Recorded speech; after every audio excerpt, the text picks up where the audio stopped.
You're about to hear the most incredible survival story from World War II. A story so unbelievable that when the man at the center of it tried to tell people what happened, they thought he was insane. Imagine this. You're a trained kamikaze pilot. Your entire purpose is to die. You've said goodbye to your family. You've written your final letters. You've drunk the ceremonial sake. And you've climbed into a plane loaded with explosives, knowing there's no fuel to return. But then something goes wrong. You survive. Not once, not twice, but 9 times. This is the true story of a man who was supposed to die for his emperor, but fate had other plans. A man who would become the most reluctant survivor of the most brutal war in human history. Before we dive into this incredible journey, hit that like button if you're ready for a story that will completely change how you think about war duty and the will to survive. And make sure you're subscribed to Silent Warriors,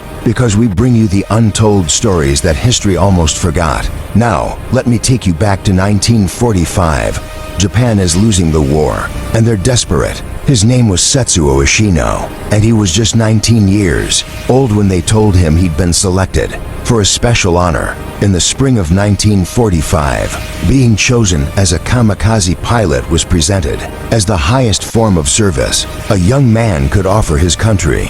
But let's be clear about something. This wasn't really a choice. Setsuo grew up in a small village outside Nagasaki, where his father was a fisherman and his mother grew vegetables. In their modest garden, he was the eldest of 4 children, which meant responsibility was woven into his identity from an early age. When the war broke out, he was just a boy, but by the time he turned 17, the Japanese military was running out of experienced pilots. They needed badas, young badas they could train just enough to fly a plane into an enemy ship. The training was brutal and short. Most kamikaze pilots received only about 50 hours of flight instruction, just enough to take off, navigate to a target, and crash. They didn't bother teaching them how to land because landing wasn't part of the mission. Setsuo was different though. He'd always been mechanically inclined, and he picked up flying faster than most of his fellow trainees. His instructors noticed this, and for a brief moment, he thought maybe they'd assign him to a regular combat unit. He was wrong. The better you were at flying, the more valuable you became as a kamikaze. A skilled pilot had a better chance of reaching the target, and reaching the target was all that mattered. The ceremony where they received their orders was designed to be beautiful, almost spiritual. They sat in rows, wearing their best uniforms, with white headbands tied around their foreheads. These headbands, called hachimaki, bore the rising sun symbol and were meant to symbolize their purity of purpose. An officer gave a speech about honor, about sacrifice, about how their deaths would turn the tide of the war. Setsuo sat perfectly still, his face composed, even as his mind raced with thoughts of his younger siblings, of his mother's cooking, of the girl from the neighboring village he'd never had the courage to speak to. They were each given a small cup of sake. The ceremonial drink was supposed to calm their nerves and steel their resolve. Setsuo drank his in one gulp, feeling the burn slide down his throat. Around him, some of the other young men were crying quietly.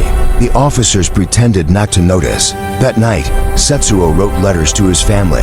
The military provided special paper and encouraged the pilots to write their final words. These letters would be delivered after their deaths, tangible proof of their noble sacrifice. But as Setsuo held the brush over the paper, the traditional characters wouldn't come. What could he possibly say? I'm sorry I'll never see you again. I hope my death means something. I'm terrified. In the end, he wrote simple words about loving them, about being proud to serve, about hoping they would remember him. The lies came easier on paper than they would have out loud. What do you think you would write in your final letter? Drop a comment below, because this story is about to take a turn you won't believe. The first mission was scheduled for dawn, 3 days after the ceremony. Setsuo barely slept the night before.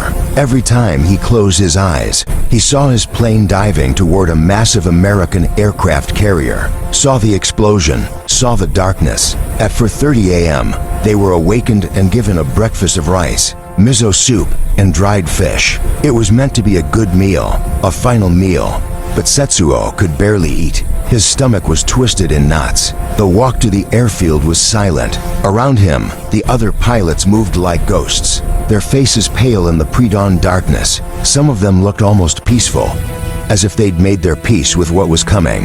Others looked like they might vomit at any moment. Setsuo's plane was a Mitsubishi A6M0, modified to carry a 250-kilogram bomb.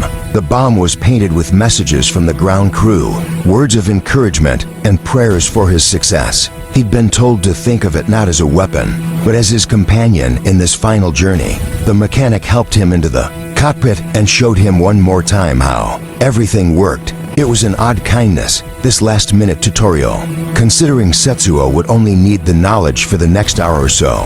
For the Emperor, the mechanic said, bowing deeply. For the Emperor, Setsuo replied, because that's what you said. The signal came.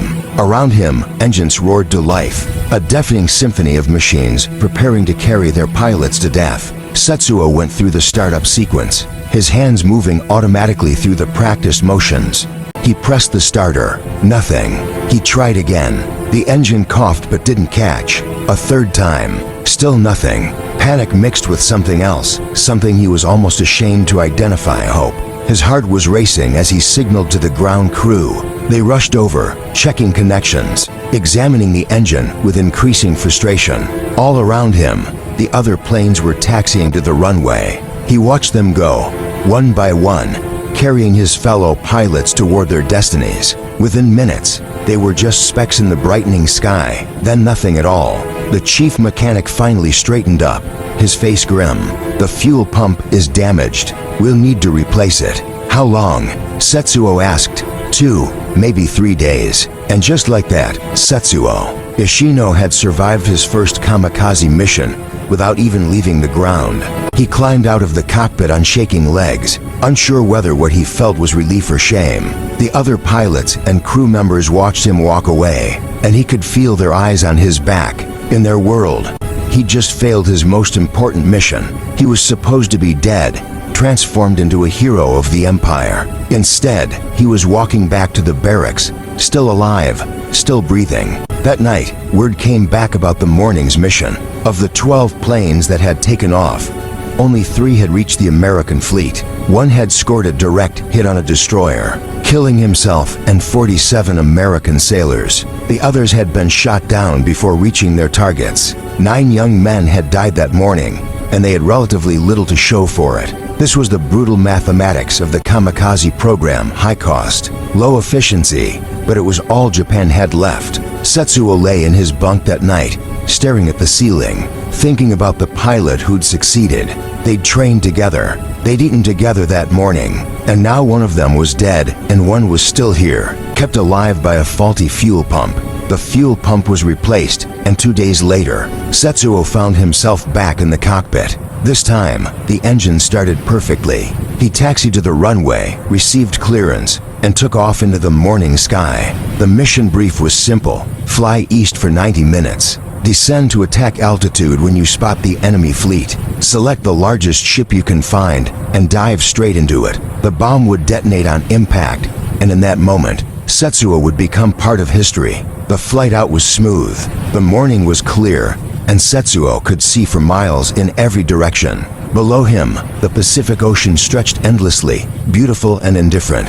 He'd never seen anything so vast. As he flew, his mind wandered despite his efforts to stay focused. He thought about his youngest sister, who'd just turned 8 before he left. She'd made him promise to bring her back something special from the war.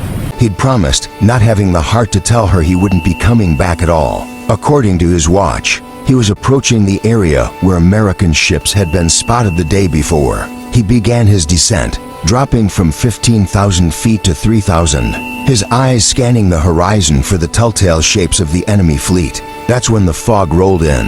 It came from nowhere, thick and impenetrable, a wall of white that swallowed everything. Visibility dropped to less than 50 meters in seconds. Setsuo pulled up instinctively, climbing back above the fog bank, but it stretched in every direction as far as he could see. He circled for 20 minutes, looking for a break in the weather, but the fog had settled in like it planned to stay. His fuel gauge was dropping.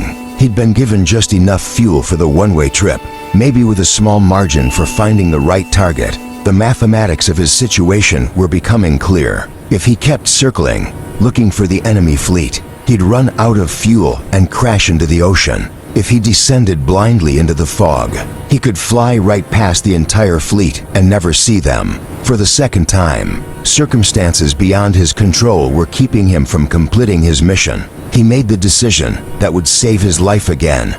He turned back. The flight back to base was tense. Every minute, he expected the engine to sputter and die as the fuel ran out. He was flying on fumes by the time the coastline appeared, and when he touched down on the runway, the engine died before he could taxi to the hangar. Once again, Setsuo Ishino had survived. Once again, he had to face the stares of the other pilots and crew, the unspoken question hanging in the air.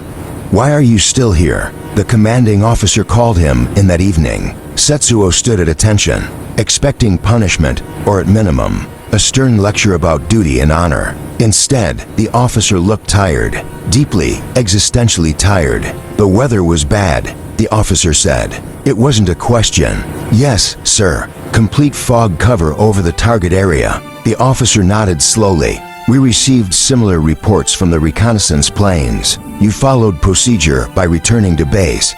He paused, studying Setsuo's face. "You will fly again tomorrow." "Yes, sir. For the Emperor. For the Emperor." But as Setsuo left the office, he couldn't shake the feeling that the officer hadn't quite looked him in the eye when he said it. Like maybe they were both beginning to doubt how much the Emperor really had to do with any of this. If you're still watching, hit that like button, because what happens next gets even more unbelievable.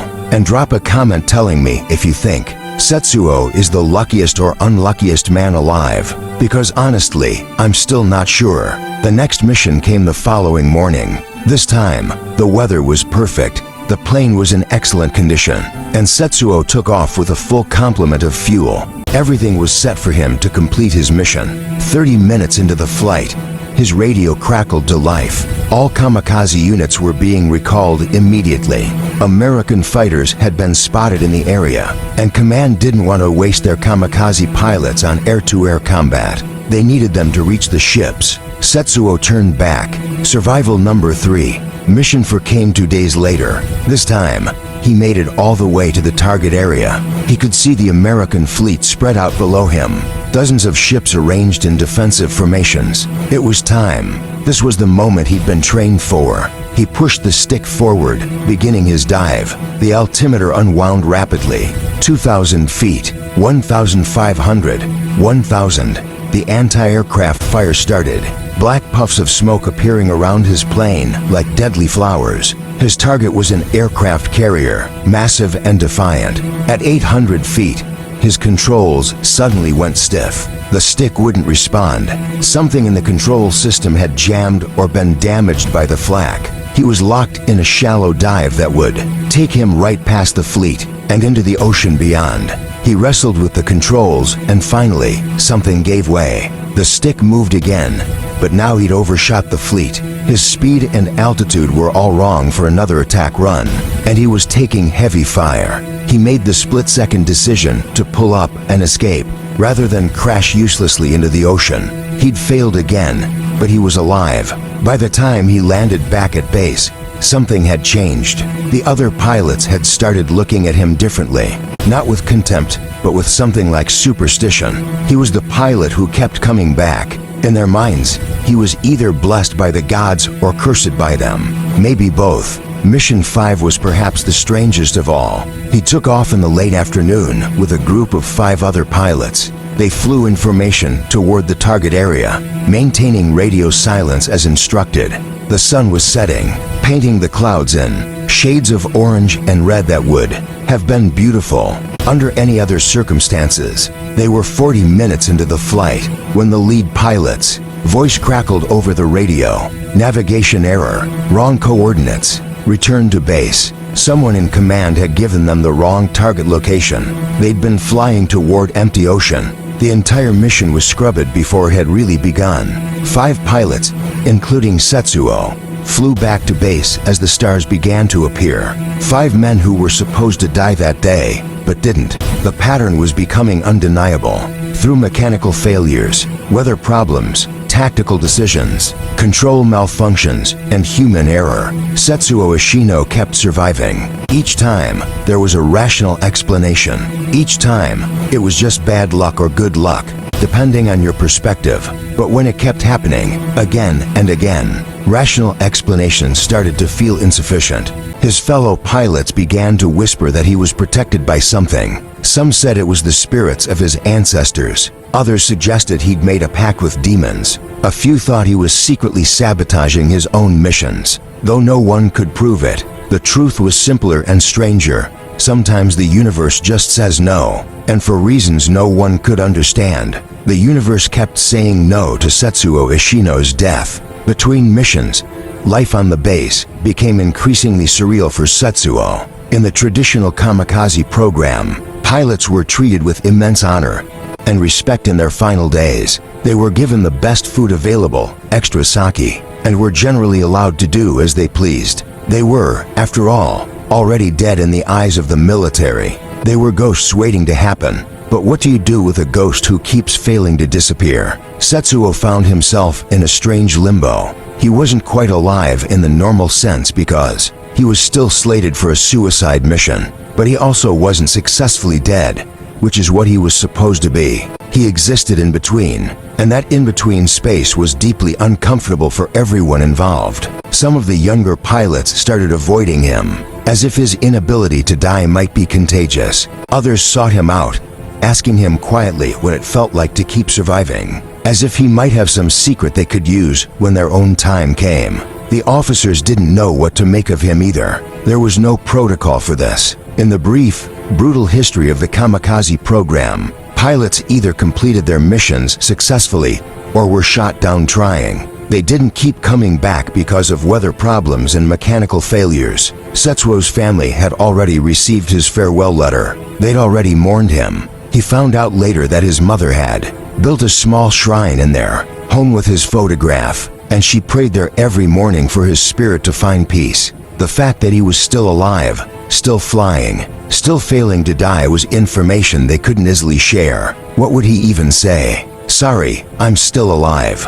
The fuel pump broke. The psychological weight of this repeated preparation for death began to take its toll. Each time Setsuo climbed into the cockpit, he had to make peace with dying all over again. He had to say goodbye to everything he loved, steel himself for the impact, for the flash of light, and then nothing. And then something would go wrong, and he'd have to unmake that peace, resurrect those attachments, and prepare to do it all again. It was like standing at the edge of a cliff, working up the courage to jump, and then being pulled back at the last second, over and over. The anticipation of death became more exhausting than death itself might have been. Sleep became difficult. He'd lie awake in his bunk, listening to the breathing of the other pilots, wondering if tomorrow would finally be the day. Sometimes he hoped it would be, just so this excruciating in-between state would end. Other times, usually in the quiet moments before dawn, he'd feel an overwhelming surge of gratitude for being alive, for having another day to see the sunrise, to taste rice, to feel the wind. The internal conflict was tearing him apart. Was he a coward for feeling relieved every time a mission failed? Was he dishonoring his family and his emperor? Or was his survival a sign that he was meant for something else? Something beyond this war? These were questions with no good answers. By the time Mission 6 came around, it was late July 1945. The war was going catastrophically, badly for Japan. American forces had taken Okinawa. Japanese cities were being firebombed regularly. The military leadership knew the end was coming, but they kept sending out the kamikaze pilots anyway, grasping at straws, hoping that enough suicide attacks might somehow turn the tide. Setsuo's 6th mission, launched on a humid morning with storms, forecast for later in the day. He'd learned to recognize the patterns now. Bad weather often meant an aborted mission. And sure enough, about an hour into the flight, the storms rolled in with a vengeance. Lightning flashed through the clouds, and his plane was tossed around like a toy.